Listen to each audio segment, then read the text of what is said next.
Zambrano. En este momento hablaremos sobre demografía poblacional en epidemiología. Dentro de esto abarcaremos ítems como población, teorías demográficas, información utilizada para los datos demográficos, análisis de información, tasas demográficas y migración. La demografía es una ciencia que estudia la población humana, cuyo objetivo es cuantitativo, estudia el tamaño, estructura y distribución geográfica de la población en un determinado momento.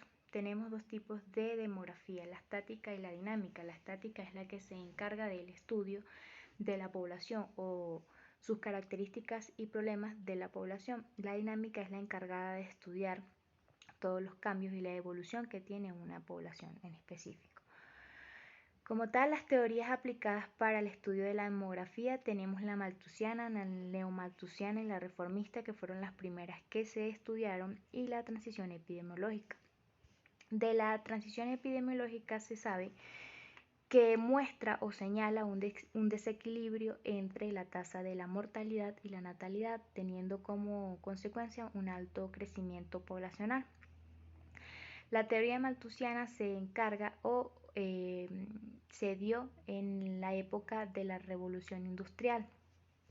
Evaluó y propuso que el crecimiento poblacional corresponde a una progresión geométrica y que el crecimiento de recursos para la subsistencia de esta población estaba en una progresión arrítmica o de disminución.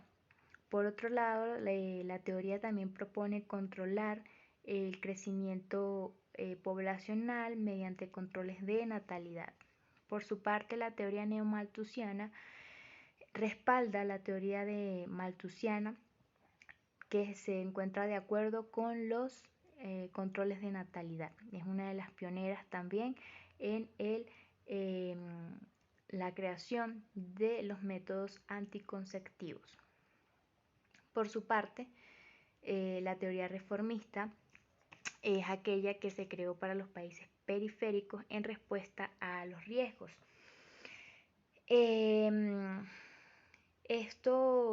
Esta teoría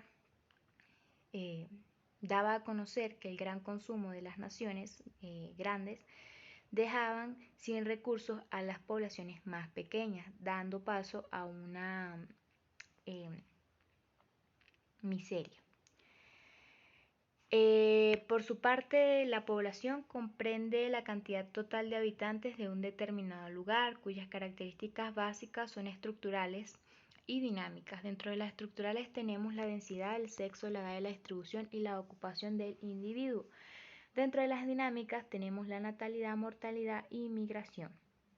Para obtener todos los datos específicos de una población es necesario tener herramientas gráficas. En este caso se creó las pirámides de población, que como lo indiqué son herramientas gráficas que contienen edad, sexo y pueden medir el número de habitantes, fenómenos e intervalos de edad.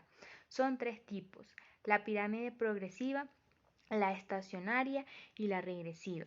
La progresiva o expansiva es implementada o usada en países en subdesarrollo o desarrollados.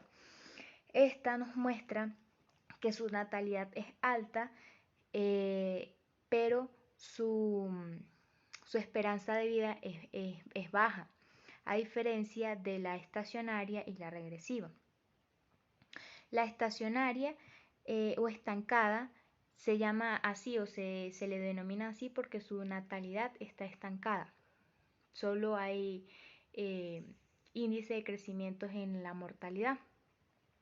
Su esperanza de vida es moderada. Se aplica en países de desarrollo. En el caso de la pirámide regresiva es aplicada en países desarrollados. En este caso es implementada en España, donde su alto índice de esperanza de vida es muy alto. Es uno de los países donde las personas viven más de los 70 años. Cuando hablamos de crecimiento poblacional, expresamos de forma numérica el aumento de la población cada año. Se supone que un país debe hacer un censo anual para saber el incremento de su población. Se considera bajo un crecimiento de población cuando es menos 1% y alto cuando está en 2 o más 2%. También se refiere a la diferencia que existe entre la cantidad de nacimientos y fallecimientos dentro de una población. Las diferentes fuentes de información utilizadas para recolectar todo este tipo de datos son fuentes primarias de recolección de información de datos primarios que genera una evidencia, bien sea por censos o investigación que abarque una encuesta. Las secundarias, a partir de datos que originalmente se recopilaron con otro propósito, pero que pueden servir para datar el crecimiento poblacional, la natalidad, la mortalidad, todo esto. Ahora bien, en Venezuela realmente no encontré una bibliografía que me indicara cómo se realizaba un censo para este tipo de cosas.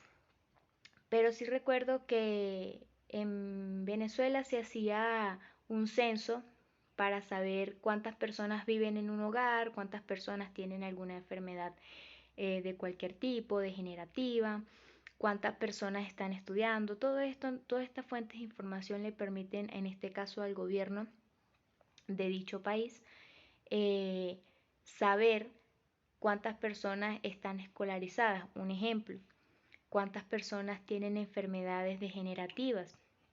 Todo esto permite crear también sistemas de salud que ayuden a esta población.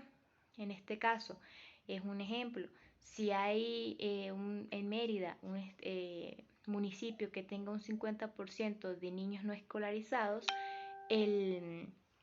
perdón, el gobierno es el que se